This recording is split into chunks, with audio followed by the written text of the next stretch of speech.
లో ఏపీ మంత్రి నారా లోకేష్ ప్రత్యేక ప్రార్థనలు చేశారు. బక్రీద్ సందర్భంగా ముస్లింలకు ఆయన శుభాకాంక్షలు తెలియజేశారు. ఈద్గా మైదానంలో ప్రార్థనల అనంతరం లోకేష్ ముస్లిం పెద్దల నుంచి ఆశీర్వాదం తీసుకున్నారు. తమ ప్రభుత్వం మైనార్టీల సంక్షేమానికి కట్టుబడి ఉన్నామని లోకేష్ తెలియజేశారు.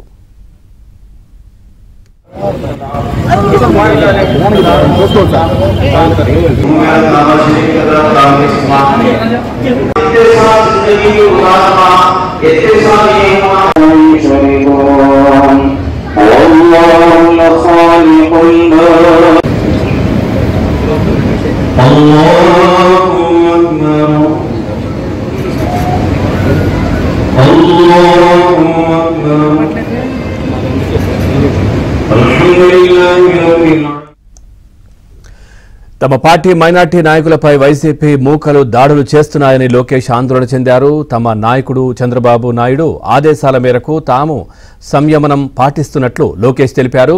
రెడ్ బుక్ తన పని తాను చేసుకుంటుందని ఆయన చెప్పారు. మంగళగిరి నియోజకవర్గంలో పేదల ఇళ్ల నిర్మాణానికి చర్యలు తీసుకుంటానని లోకేష్ హామీ ఇచ్చారు. అందుకోసం రాష్ట్ర హౌసింగ్ మంత్రి కొలుసు పార్థసారథిని సంప్రదిస్తానన్నారు. రాష్ట్రానికి పెట్టుబడులు తీసుకువచ్చేందుకు తీవ్ర కృషి చేస్తానని లోకేష్ అభయమిచ్చారు. మంగళగిరిలోనే మైనార్టీ సోదరుల్ని వైకాపా నాయకుడు చంపాడు, బ్యాట్ పట్టుకుని కొట్టి చంపేశాడు. వాళ్ళు మా కార్యకర్తలు చంపి ఇప్పుడు ఏం హోం పెట్టుకుని ప్రశ్న అడుగుతున్నారు. చంద్రబాబు నాయుడు గారు ఓర్పు సహనంతో మమ్మల్ని ఉండమన్నారు కనుక ఓర్పు సహనంతో ఉన్నాం. లా అండ్ ఆర్డర్ మెయింటైన్ చేయమన్నారు కనుక మేము ఎక్కడ ఇష్యూ చేయట్లా. మంగళగిరిలో కూడా లా అండ్ ఆర్డర్ ఉండాలి, నేను ఇష్యూ చేయట్లా. దశాబ్దాలుగా ప్రజలు నివసిస్తున్న భూముల్ని రెగ్యులరైజ్ చేసి శాశ్వత భూ హక్కు కల్పించాలి. మొదటిగా నేను హామీ ఇచ్చా, దానికి కట్టుబడినా. డ్రైనేజ్ రోడ్లు ఏర్పాటు చేయాలని గతంలో హామీ ఇచ్చాను, ఏర్పాటు చేస్తాను. అంతేకాకుండా స్వర్ణకారులకు ఇక్కడ గోల్డ్ క్లస్టర్ ఏర్పాటు చేస్తాను, హామీ కట్టుబడినా. దాదాపు ఒక 10 కీలకమైన హామీలు ఇచ్చిన తప్పనిసరిగా పద్ధతి ప్రకారం చేసుకుంటూ వెళ్తాను. ఇంకా శాసనసభ్యుడిగా ఇంకా మేము ప్రమాణ స్వీకారం చేయలేదు. ఇది వారం జరుగుతుంది.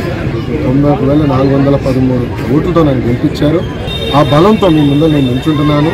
సో హౌసింగ్ విషయంలో మీరు సాచ్యురేషన్ మోడ్లో మంగళగిరి ప్రజలకి చేయాలని ఆయన కోరటం జరిగింది. ఆయన కూడా అనుకూలంగా స్పందించారు.